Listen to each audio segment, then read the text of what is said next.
Hello అండి.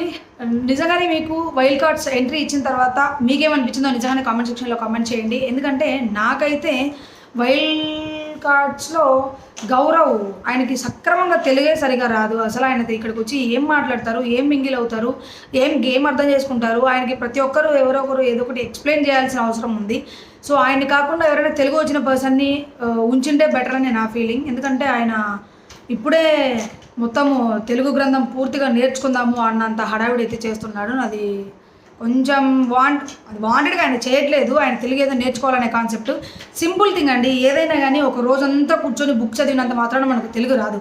So పోంగా situations పరంగా అన్నీ మనకు ప్రతిదీ నేర్పిస్తుంది. మనకి ఏదైనా అర్థం కాకపోతే చూసే పరంగా కావచ్చు, చేసే పరంగా కావచ్చు నేర్పిస్తుంది. మాట్లాడడం కూడా రెగ్యులర్గా స్లోగా మనము ఒక పాయింట్ డెవలప్ అవుతాం. అంతే తప్పించి కూర్చొని నాకు తెలుగు నేర్పించండి అంటే ఇప్పుడు మీరు తెలుగు నేర్చుకోవడానికి కదా అక్కడికి వెళ్ళింది. సో ఇది ఆయన నెగిటివ్ చేయడానికి అయితే డెఫినెట్గా ఖచ్చితంగా కాదు. ఒకటి తెలుగు వాళ్ళని ఎవరినైనా తీసుకొని ఉంటే, లేకపోతే తెలుగు వచ్చిన వాళ్ళని ఎవరినైనా తీసుకొని ఉంటే, ఇప్పుడు సంజన గారు ఉన్నారు. సంజన గారు బెంగళూరు పర్సన్. సో ఆవిడకి తెలుగు అసలే రాదు లాజికల్గా అయితే. బట్ ఆవిడ తెలుగు అంత మాట్లాడుతుంది, అంత క్లియర్గా మాట్లాడుతుంది.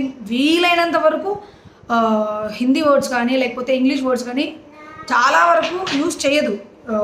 ఏదైనా క్రిటికల్ పాయింట్స్ తప్పించి సో మోస్ట్లీ తెలుగులోనే మాట్లాడుతుంది. ఫ్లోరా గారు కూడా మోస్ట్లీ బాగా ట్రై చేశారు తెలుగు మాట్లాడడం కోసం.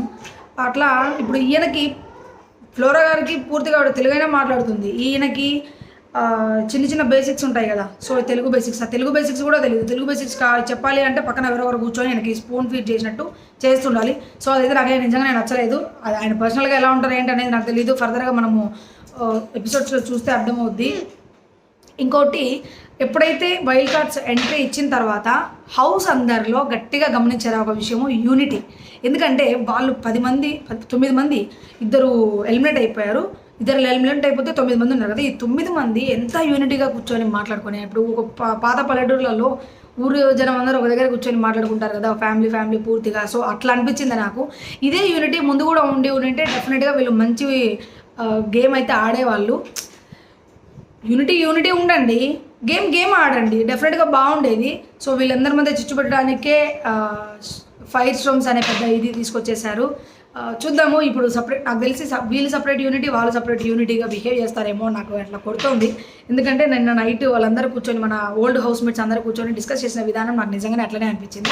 మీకేమనిపించిందో కామెంట్ సెక్షన్లో కామెంట్ చేయండి. ఏదైనా చిన్న ఫాల్స్ ఏమైనా ఉంటే నాకు మీరు ఏదైతే కామెంట్ సెక్షన్ ఉందో ఆ కామెంట్ సెక్షన్లో నాకు తెలియజేస్తే దాన్ని కొంచెం కరెక్ట్ చేసుకుంటాను. వీలైనంత వరకు సబ్స్క్రైబ్ చేయండి, లైక్ చేయండి, ఖచ్చితంగా వీడియోని వాచ్ చేయండి.